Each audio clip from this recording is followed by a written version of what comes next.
Сәлем достар, бүгін біз осындай тефтелі сорпаны дайындаймыз. Алдымен менің каналыма тіркеліп, қоңыраушаны басуды ұмытпаңыздар. Барлық керек заттарымызды осылай турап аламыз. Бір пияз, бір картошкамызды осылай 4 бұрышты қылып турап аламыз. Сорпамыздың дәмін кіргізу үшін болгар бұрышын қосуды ұмытпаңыздар. Және де бір сәбізімізді осылай үккіштен өткізіп аламыз. Үккіштен өткізген себебіміз біздің сорпамыз сары түске боялып, өте дәмді болып шығады.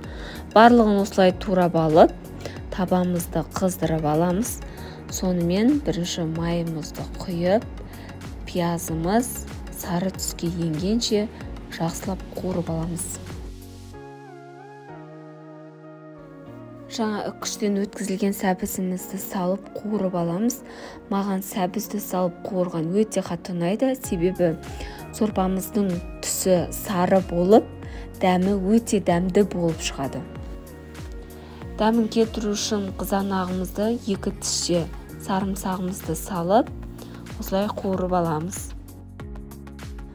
Осылай барлығы жақсылап қуырылған соң үстіне суымызды құйып, және де картошкамызды салып, бетін жауып, қайнағанша тефтелімізді дайындаймыз.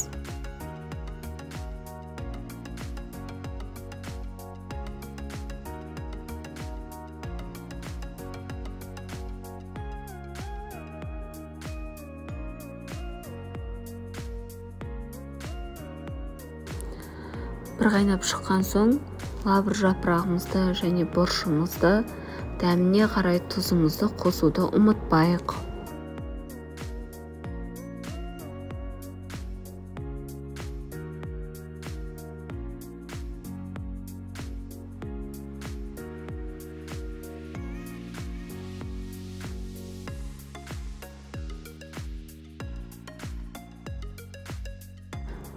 Ал енді достар, тефтелемізге кіріссек болады. Осылай пиязымызды майдалап турап алып, қолымызбен қаттырақ мұжып, соғы шыққанша езіп аламыз.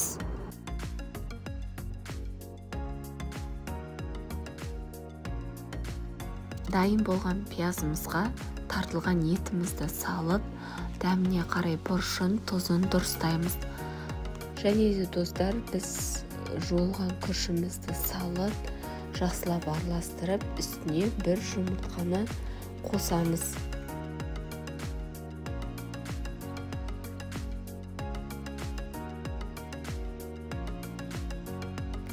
Дайын болған етімізді жақсылап қолымызбен мұжып, осылай домалақтап аламыз барлығын.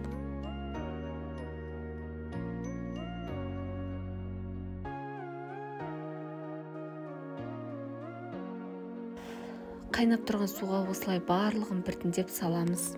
Осы кезде достар, біздің сорпамыз қатты қайнамау керек, баяу отта барлығын осылай салып алып, 15-20 минутта біздің тамағымыз тез дайын болады. Бетін жауып қайнатамыз. Міне достар, тамағымыз тез әрі дәмді болып шықты. Сіздер де істеп, менің видеом ұнаса лайк басуды ұмытпаңыздар.